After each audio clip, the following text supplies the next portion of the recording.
কত বড় জঘন্য খারাপ শিক্ষা দেখেন এই ভিডিওতে।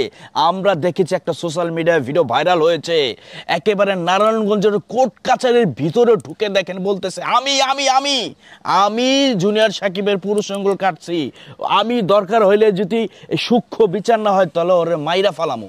চিন্তা করছেন এই মহিলা কোন মাটি দিয়ে আল্লাহ পাক তৈরি করছে, আল্লাহ পাকই ভালো জানে। দেখেন এর পরিবার, এর বাবা মা, এর ভাই বেড়াদার, এর আত্মীয় স্বজন কি নাই কেউই। এই মেয়েকে যে জন্ম দিছে সেও তো এখন মুখ দেখাইতে পারতেছে না, এই মেয়ের বাপ যে সেও মুখ দেখাইতে পারতেছে না। দেখেন এই মেয়ের, এই মহিলার একটা ছোট্ট মেয়ে আছে, এই মেয়েকে কোনো পরিবার, ভালো পরিবার বিয়ে করবে? তার ছেলেকে ভালো একটা মেয়ে বিয়ে করতে পারবে? এই মেয়েটা কোনো ভালো স্কুলে ভর্তি হতে পারবে?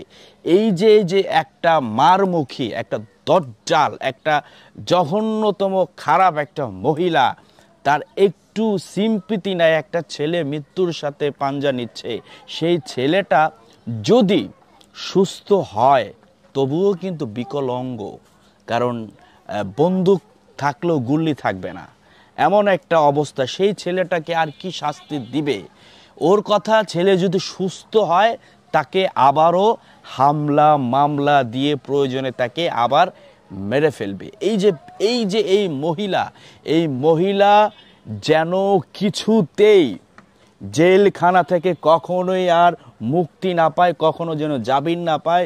এই ভিডিওটা শেয়ার দেবেন যাতে করে, আগের ভিডিওটা যারা শেয়ার দিয়েছেন, যাতে করে এই মামলার জজ পর্যন্ত যেন দেখে যে এই মহিলা কত জঘন্য খারাপ এবং কত, মানে এই সাহস পায় কোত্থেকে পায় এই সাহস?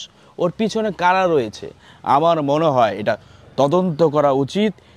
এই অপরাধের সাথে ওই একা যুক্ত না, এর পিছনে আরো রহস্য লুকিয়ে আছে, এর পিছনে আরো লোক রয়েছে যারা নাকি ওকে বলছে যে প্রয়োজনে আমরা টাকা পয়সা দিয়ে তোমার ছুটাই আনো। আচ্ছা ভাই, আমি বলতে চাই, এই যে একটা গরিব ছেলে, ওরে নিয়ে এত কিছু ঝামেলার দরকারটা কি? ওরে ছাইরা দিতা ভাই, প্রয়োজনে রিক্সা চালায় খাইতো, প্রয়োজনে ভ্যান গাড়ি চালায় খাইতো, প্রয়োজনে সারা জীবন জেলে থাকতো, তবুও তো নিজের দেহের যে বিশেষ অঙ্গ সেটা নিয়ে বেঁচে থাকতে পারতো, তাই না?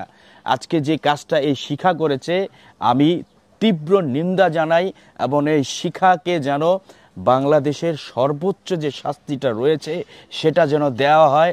এই মহিলাকে দেখে যেন কোনো মেয়ে উৎসাহিত না হয় এবং মিথ্যা মামলা করে যেন পুরুষদের হয়রানি না করে। কারণ পুরুষ ভাই, যে মহিলাটা এই অন্যায় করছে তার বাবাও কিন্তু একজন পুরুষ। যে মহিলারা দাবি করে পুরুষটা খারাপ, সে মহিলার বাবাও কিন্তু পুরুষ। পুরুষ ছাড়া যেমন এই দুনিয়ায় মহিলাদের কোনো মূল্য নেই, ঠিক তেমনি মহিলারা ছাড়াও কিন্তু পুরুষের অস্তিত্ব নাই। এখন বলতে চাই যে ভালো মন্দ মিলিয়ে মানুষ, তবুও সচেতন করতে হবে। এই দেশে যেহেতু পুরুষ নির্যাতন আইন নাই, নারী নির্যাতন আইন রয়েছে, আমার মনে হয় এখনই পুরুষ নির্যাতন আইন একটা করা দরকার। কারণ সমানে সমানে এখন হয়ে গেছে, সবাই ক্রাইম করছে, মেয়ে হোক ছেলে হোক। অবশ্যই এই ভিডিওটা শেয়ার দেবেন যাতে করে, আমি চাই যে এই মহিলার একটি সুষ্ঠু তদন্ত হয়ে এই মহিলার একটি বিচার হোক। এই বিচার দেখে যেন যারা এই ধরনের অন্যায় করবে তাদের বুক কেঁপে ওঠে।